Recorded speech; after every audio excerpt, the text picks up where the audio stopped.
How to master your income. How to master your income. Have you ever looked at your bank account and felt a sense of deep confusion?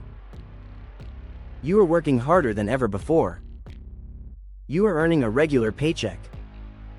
Perhaps you even received a raise or a promotion recently. But at the end of every month, the money is gone, and the stress remains. You feel like you are running on a financial hamster wheel. The faster you run, the more the ground stays exactly the same. This is what we call the wealth paradox. It is the strange reality where earning more money doesn't always lead to having more security.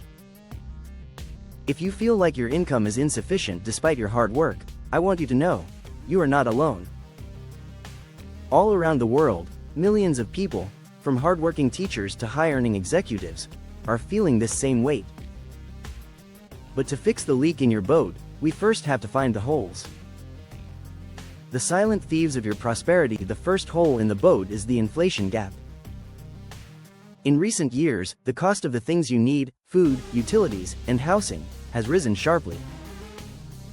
In many cases, these costs have far exceeded the growth of average wages.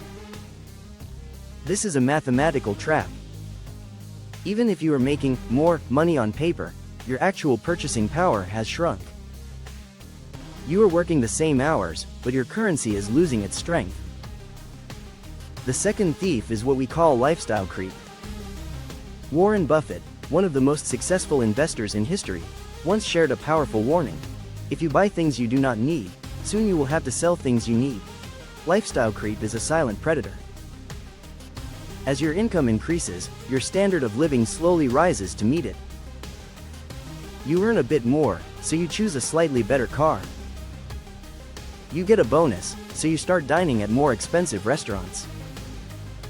Suddenly, your new normal requires every single penny of your new paycheck. You are earning more, but you are not building wealth. You are simply maintaining a more expensive lifestyle. The weight of fixed expenses. For many individuals, the struggle isn't about luxury, it's about high fixed expenses. A massive portion of your income is likely immovable. Rent, mortgages, childcare, and healthcare costs have reached record highs globally. These are not choices, they are requirements for living. When your fixed costs eat up the majority of your check, there is no room for error. One unexpected repair or one medical bill can feel like a financial earthquake. This leads to a phenomenon known as the Henry struggle. It stands for high earner, not rich yet. You see a respectable number on your tax return, but after debt and bills, your cash flow is a desert. Debt is the interest you pay on the safety net you didn't have in the past. It eats your future before you even get the chance to live it. The psychology of money dysmorphia. There's another factor that is purely mental: money dysmorphia. We live in a world of constant social comparison. You look at your screen and see people living lives that seem perfect and effortless. You see the vacations, the luxury goods, and the beautiful homes. Even if you are doing well, you start to feel poor, because you are comparing your daily reality to their filtered highlight reel. This skewed perception of wealth creates an internal pressure to spend money you don't have to impress people who aren't even watching. As the ancient philosopher Epictetus once said, wealth consists not in having great possessions, but in having few wants. When your wants are driven by comparison, your income will never be enough. Because there will always be someone with a bigger house or a newer device. The architecture of financial freedom. So, how do we break the cycle? How do we move from surviving to thriving on the income we have? It starts with a detailed audit. You cannot manage what you do not measure. Most people think they know where their money goes, but they are usually wrong. I want you to track every single cent for the next 30 days. Don't judge yourself, just observe. See the subscriptions you forgot to cancel. See the convenience spending that quietly adds up to hundreds of dollars. When you see the data, you regain the power to choose your path. The power of automation. If you wait until the end of the month to save what is left over, there will be nothing left. Human nature is to spend what is visible in the account. The secret of the wealthy is to automate the future. Treat your savings and your investments like a fixed expense. Pay yourself first. Before you pay the landlord, before you pay the electric company, pay the future you. Even if it is a small amount, start the habit today. When the money leaves your account automatically, you learn to live on the rest. You stop seeing that money as available, and it starts growing into a fortress of security. Combating lifestyle creep. To find true sufficiency, you must decouple your happiness from your spending.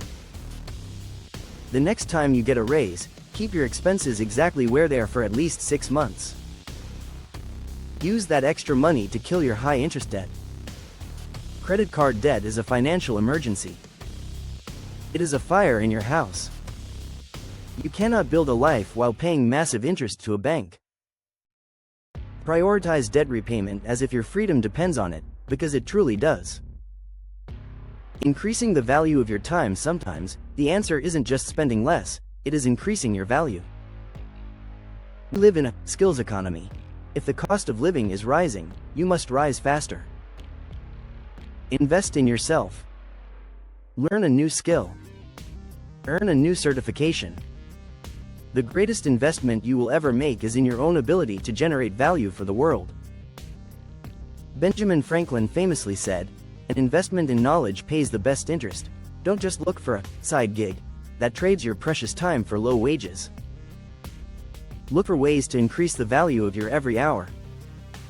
The difference between needs and wants. This sounds simple, but it is the hardest lesson for a modern human to master. In a consumer culture, everything is marketed as a need, but a need is shelter, basic nutrition, and health. Everything else is a want. When your income feels tight, you must ruthlessly cut the luxury for a season. This isn't a permanent punishment, it is a strategic retreat. You are cutting back today so you can own your time and your freedom tomorrow. Remember the words of the great thinker, Seneca, "It is not the man who has too little, but the man who craves more, who is poor." True sufficiency comes when you define your own enough. Take back control. I know it is difficult. I know the prices at the market are frustrating. I know the weight of the bills feels heavy on your chest. But you are not a victim of the global economy. You are the CEO of your own life. Stop blaming the world for the cost of living and start taking responsibility for your cost of lifestyle. Build your budget. Kill your debt. Invest in your mind. And stop comparing your journey to the ghosts on a digital screen. Your ambition deserves a foundation of financial peace. By mastering your money, you unlock the mental energy to master your destiny. It starts today. It starts with one decision. Take the wheel. The path to enough is waiting for you. I believe in your potential. Now, go secure your future.